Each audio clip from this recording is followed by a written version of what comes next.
It's good to be back at Del Sol High School. Go Dragons!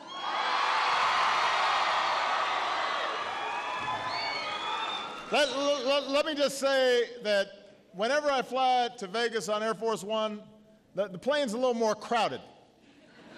For some reason, folks want to come to Vegas. But today it was also crowded with a whole bunch of people who've been passionate about making sure America always remains a nation of immigrants, including your Senator, Harry Reid, the leader of the Democrats in the House of Representatives, Nancy Pelosi, some extraordinary members of Congress who've been leading on immigration reform. They are doing unbelievable work, and I want to just name a couple of them, and if I forget somebody, make sure I don't get into trouble. From left to right, we've got Javier Becerra, Ben Lujan, Luis Gutierrez, Dina Titus, Steve Horsford, and Bob Menendez. We've got the son-in-law of Cesar Chavez and a hero to farm workers in his own right, Arturo Rodriguez.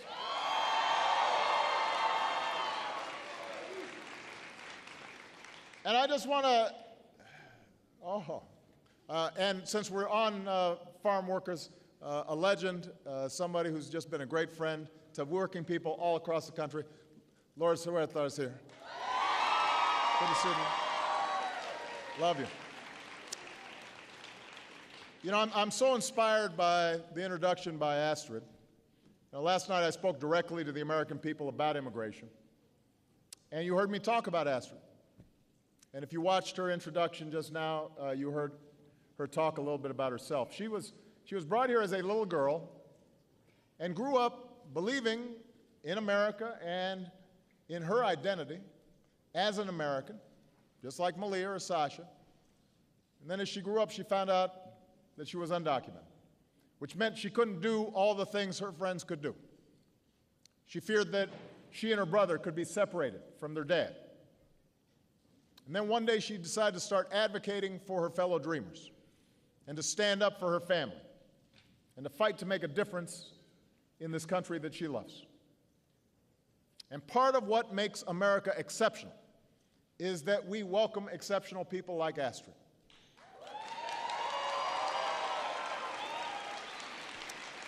It makes us stronger. It makes us vibrant and dynamic. It makes us hopeful. We are a nation of immigrants, and that means that we're constantly being replenished with strivers who believe in the American dream, and it gives us a tremendous advantage over other nations. It makes us entrepreneurial.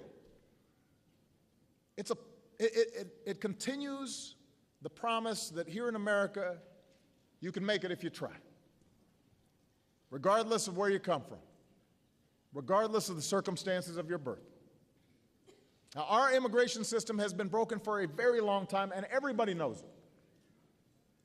As Americans, we believe in fairness, the idea that if we work hard and play by the rules, we can get ahead. But too often, the immigration system feels fundamentally unfair. You've got families who try to come here the right way, but sometimes get separated or stuck in line for years.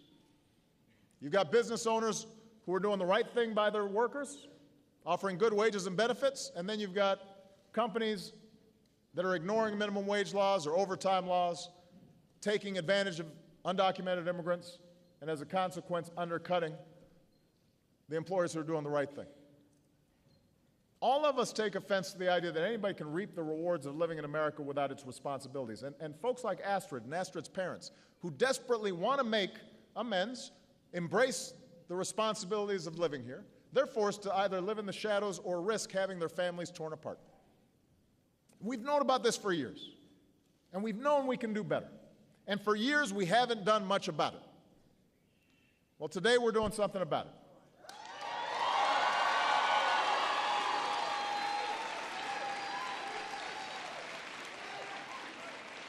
Now, when I took office, I committed to fixing this broken system. And I began by doing what I could to secure our borders, because I do believe in secure borders. And over the past 6 years, illegal border crossings have been cut by more than half. Don't let all the rhetoric fool you. There was a brief spike this summer in unaccompanied children being apprehended at the border, but it was temporary, and the number of such children is now actually lower than it's been in nearly 2 years. Overall, the number of people trying to cross our border illegally is at its lowest level since the 1970s, when I was in high school. And I've got gray hair now. So it's been a long time. And nearly 2 years ago, I came here, Del Sol High School, right in this gymnasium.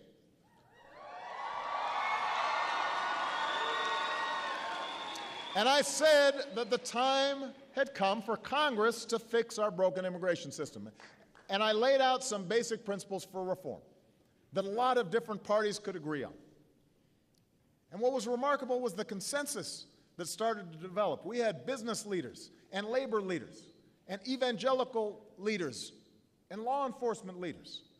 We had Republicans and we had Democrats and independents. And they all said that, yes, we should secure our borders, we should bring our legal immigration system into the 21st century, and then, once and for all, we should give the 11 million people living in the shadows a chance to make amends and earn their citizenship the right way. So those were our principles. We laid them out. We were very clear.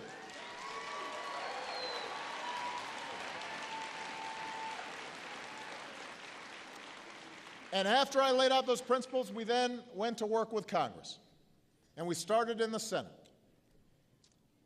And you ended up with a big majority of Democrats and Republicans and independents all coming together in the Senate to pass a bipartisan bill based on these principles. The Senate bill wasn't perfect. It was a compromise. That's how things work in Congress. That's how things work in a democracy. Not everybody was satisfied with every provision, but it was a good, solid, common-sense bill that would have made our immigration system a lot better.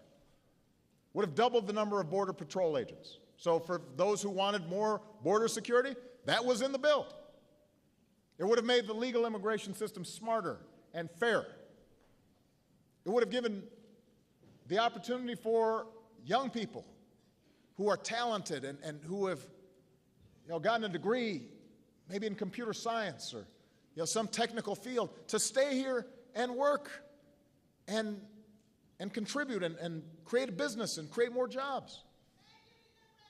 You're welcome. It would have given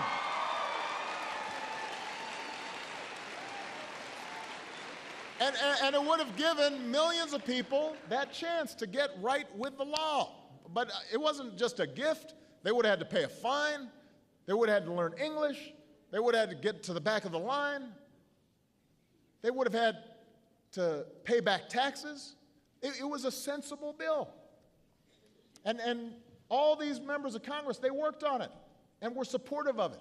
And independent experts, not me, people who analyze the economy for a living, they said that over 2 decades, the new law would grow our economy, shrink our deficits. In other words, it would help to solve some big problems in a bipartisan way. And nobody was happier than me. And when it passed the Senate, we said, all right, let's send it over to the House. We've got the votes in the House. We've got Democrats and Republicans who were prepared to vote for it in the House.